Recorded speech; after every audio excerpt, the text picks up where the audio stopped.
तो आज मैं आपको एक अनोखी रहस्यमय कहानी सुनाऊंगा। अगर आप चैनल पर नए हैं तो अभी सब्सक्राइब कर ले तथा कहानी पूरा देखें। अंत में एक अनोखा रहस्य छुपा है। धन्यवाद। तो सुनिए। प्राचीन समय की बात है। विंध्याचल के घने जंगलों के बीच वरुण नाम का एक अंधा कुम्हार रहता था। वरुण का जीवन बहुत कठिन था, लेकिन उसका विश्वास अटूट था। वह मिट्टी के बर्तन बनाकर अपना पेट पालता था, परंतु उसकी एक अनोखी साधना थी। वह प्रतिदिन मिट्टी से एक अदृश्य शिवलिंग की कल्पना करता था। वह हवा में अपने हाथ घुमाता और ऐसे महसूस करता जैसे वह महादेव का श्रृंगार कर रहा हो। एक बार उस राज्य में बहुत बड़े अकाल के साथ साथ एक अजीब महामारी फैली। लोगों का मानना था कि यह किसी पुराने श्राप का फल है। राजा ने घोषणा की कि जो भी इस संकट को टालेगा उसे आधा राज्य दिया जाएगा। बड़े बड़े तांत्रिक और पंडित आए। उन्होंने स्वर्ण के कलशों से अभिषेक किया, पर कोई लाभ नहीं हुआ। वरुण अपनी झोपड़ी में बैठा ये सब सुन रहा था। उसने सोचा, महादेव को स्वर्ण या वैभव की आवश्यकता नहीं है, उन्हें तो बस वह चाहिए जो सबसे शुद्ध हो। उसने निश्चय किया कि वह महादेव को आंसुओं का अभिषेक और शून्य का अर्पण करेगा। उसने अपने हाथों में केवल मिट्टी ली और उसे बिना देखे एक आकार देना शुरू किया। वह कोई मूर्ति नहीं बना रहा था, बल्कि वह अपनी उंगलियों से हवा में ओम की आकृति उकेर रहा था। अचानक उसकी उंगलियों के स्पर्श से उस साधारण मिट्टी में से दिव्य सुगंध आने लगी।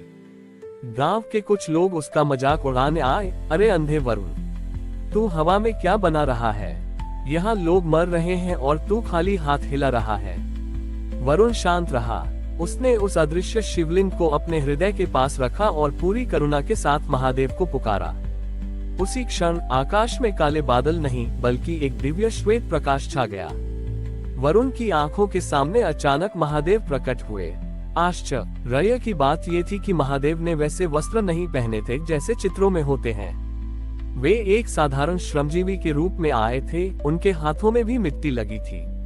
महादेव ने वरुण का हाथ थामा और बोले, वरुण, संसार मुझे ऊंचे मंदिरों में खोजता है, पर मैं वहां हूं जहां इंसान अपनी पीड़ा को दूसरों की सेवा में बदल देता है। तुमने अपनी दृष्टि खोकर भी मुझे अपने भीतर देख लिया। महादेव के स्पर्श मात्र से वरुण की आंखों की रोशनी वापस आ गई, लेकिन उससे भी बड़ा चमत्कार यह हुआ कि जहां वरुण ने वह अदृश्य शिवलिंग स्थापित किया था, वहां से अमृत के समान शुद्ध जल की एक धारा फूट पड़ी। उस जल के स्पर्श से महामारी समाप्त हो गई और सूखा मिट गया। राजा जब वहां पहुंचा और वरुण को आधा राज्य देना चाहा, तो वरुण ने विनम्रता से मना कर दिया।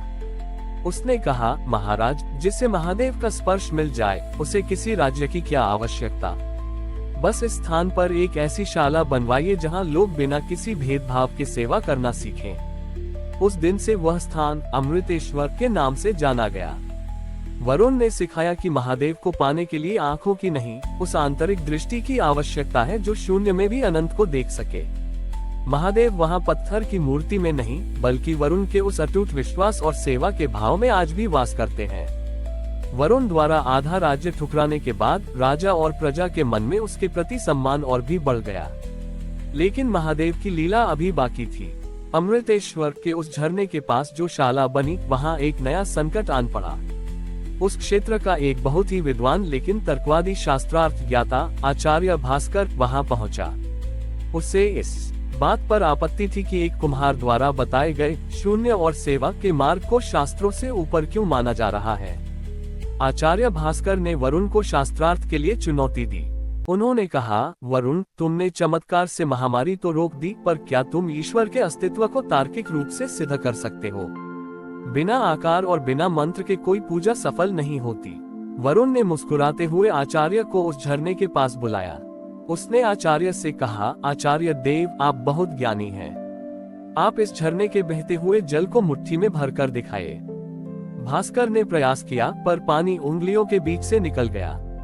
वरुण ने फिर कहा, जैसे जल को मुट्ठी में नहीं बांधा जा सकता, वैसे ही महादेव को तर्कों की सीमाओं में नहीं बांधा जा सकता। वे तो अनुभव का विषय हैं। तभी आचार्य ने देखा कि उस झरने के पानी से एक दिव्य ध्वनि निकल रही थी। वरुण ने आचार्य को अपनी आंखें बंद करने को कहा।